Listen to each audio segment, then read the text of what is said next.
En tout cas, Jawed, on fait partie des gens. Bon, t'étais plus tout à fait au courant, pardon. Ouais.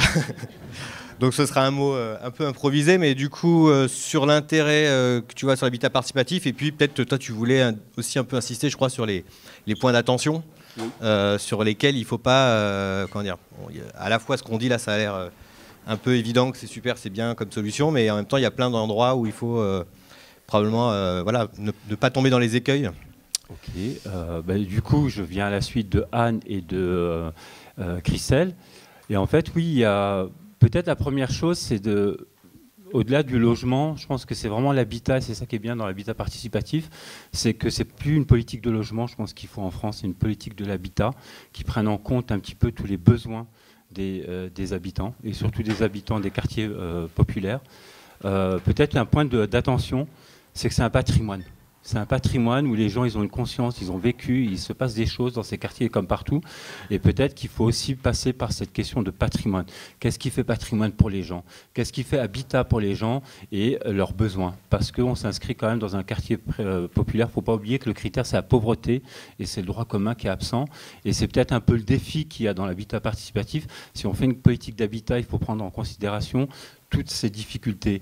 Et là, les dames qui ont témoigné, j'ai trouvé qu'elles ont fait un témoignage qui est quand même très comment dire, ouvert, mais la réalité elle est bien plus compliquée. Et du coup, c'est comment on fait? Comment on fait ces participations qui ne soient pas usurpées, parce que les habitants ils sont en prise avec le bailleur, qui du coup il veut faire de l'habitat participatif, mais pour venir chasser les cafards et les punaises de lit, il est très comment dire, réticent à venir le faire. Et puis quand il pointe un bâtiment, là on va faire ceci, une injonction à participer, non, ça ne se passe pas comme ça. C'est vraiment comment est-ce qu'on revoit les choses, c'est eux qui ont les leviers. Donc nous on en a marre de dire qu'il n'y a pas d'argent. Quand il y a à Grenoble, 1 milliard d'euros pour Microsoft, je suis désolé, c'est à un moment donné, c'est un choix civilisationnel. Soit on le place dans l'humain, soit on le place dans quelque chose d'autre. C'est ça un petit peu aussi qui ensemble, on peut faire ces pressions-là, c'est-à-dire, voilà, le choix est dans l'humain, parce que ça va traverser aussi. Il n'y a pas la question de la biodiversité, par exemple. Qu'est-ce qui fait une zone à défendre pour un habitant? C'est un arbre, peut-être. Et cet arbre-là, on vient le confisquer aux habitants. Ou c'est un bout de patrimoine naturel.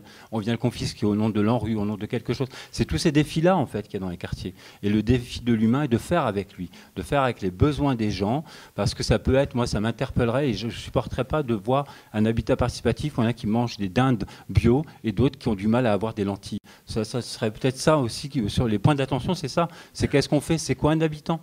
Qu'est-ce qu'on fait des squatteurs? Qu'est-ce qu'on fait des migrants? Qu'est-ce qu'on fait de cette politique qui est là? Qu'est-ce qu'on fait de cette réalité? On ne peut pas arriver comme ça et plaquer des choses sans prendre cette réalité. Et c'est là où on a, je pense, je dis des choses qui sont assez crues, mais il y a des points de convergence qu'on peut trouver. Et c'est là, en fait, le défi qu'on a, c'est comment on fait ces points de convergence, comment on fait ensemble, et surtout pas de mettre l'habitant comme la participation, on connaît. Il y a une chose qu'il faut bien vous rendre compte, c'est que dans les quartiers, c'est les habitants des quartiers populaires, c'est ceux qui font le plus de participation en France. C'est ceux à qui on demande tout. Vous allez à côté d'un quartier bourgeois, ils font pas de participation. Leur préoccupation, c'est d'aller en vacances et de faire des choses. Là, les épaules, elles sont fracassées à force d'injonctions. Il faut faire la participation pour ci, il faut faire Et à un moment donné, les gens, c'est ça aussi qui font qu'ils viennent pas, quoi. Donc comment on fait avec les gens? Comment on fait avec leurs besoins? Parce qu'habiter dans un logement, c'est bien, mais si on n'a pas à bouffer, c'est moins bien. Si on peut pas se chauffer, c'est encore moins bien. Donc ça peut être une réponse, mais il faut bien se connaître, des interconnaissances. Comment on fait ces interconnaissances? C'est ça, je pense, tout le défi. Puis il faut qu'on puisse... moi, j'ai entendu des choses qui sont très intéressantes et comment on fait converger. Voilà. Merci beaucoup.